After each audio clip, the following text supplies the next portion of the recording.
If you are buying or selling in Greenwich, Connecticut, and your agent just mentioned a memo of terms, that is not the contract. It is the preliminary written agreement that captures what you and the other side have agreed to, and it kicks off attorney involvement. What you agree to in that document sets the stage for everything that follows. Today, I am walking you through exactly what a memo of terms is, how it works in the Greenwich real estate process specifically, and the mistakes I see buyers and sellers make at this stage that come back to hurt them later. I am Charles Nedder, a realtor here in Greenwich, Connecticut, and I guide clients through this step every single week. By the end of this video, you will understand where the memo of terms fits in the timeline, what it does and does not commit you to, and how to make sure you are protected before the formal contract ever gets drafted. So let us start with the basics. In Greenwich, the process is different from most of the country and even different from other parts of Connecticut. In many towns across the state, agents use what is called a binder, which is a one-page document with a small deposit, usually 1%, that holds the deal while attorneys draft the contract. In Greenwich, binders are not used. Instead, once the buyer and seller have reached agreement, usually through a series of written offers and counteroffers communicated through the agents, the agreed upon terms get put into writing. That written document is your memo of terms. Now here's the critical thing to understand. The memo of terms is not a binding contract. It is a good faith summary of what both sides have agreed to.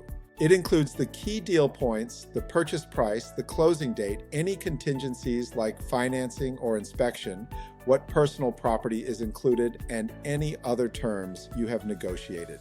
But it does not legally obligate either party to close. That obligation comes later when the formal contract is signed. And this is the part that confuses a lot of buyers, especially people relocating from New York or New Jersey, where the process works completely differently. In those states, the contract comes much earlier in the process, and there is typically a deposit at offer.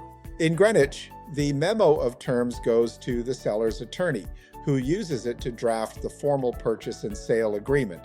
That draft then goes to the buyer's attorney for review. Both attorneys go through the terms, negotiate any additional provisions, and make sure their client is protected. Only after both sides are satisfied does the buyer sign the contract and deliver the deposit, which in Greenwich is customarily 10% of the purchase price. That deposit goes to the buyer's attorney, who then forwards it along with the signed contract to the seller's attorney. So the question becomes, if the memo of terms is not binding, why does it matter so much? And the answer is that it sets the framework for everything your attorney is going to negotiate. If a term is left vague or missing from the memo, it becomes a point of contention during attorney review. If the closing timeline is unrealistic, your attorney has to push back, and that can create friction. If a contingency is poorly worded or omitted entirely, you may lose protections you assumed you had. Here's an example I see regularly. A buyer agrees to a purchase price and a closing date, but does not specify an inspection contingency in the memo of terms. The seller's attorney drafts the contract without one. Now the buyer's attorney has to go back and request it, and the seller's side views that as renegotiating terms that were already agreed upon. That creates tension and can sometimes jeopardize the deal. The better approach is to make sure every material term is addressed in the memo before it goes to the attorneys. Now here is what this means for sellers. When you receive and agree to a memo of terms, understand that the deal is not done. You are in a good faith holding pattern while attorneys draft and negotiate the contract. During that window, the property is typically not taken off the market or marked as sale pending. But until that contract is signed and the 10% deposit is delivered, the buyer can walk away. So can you.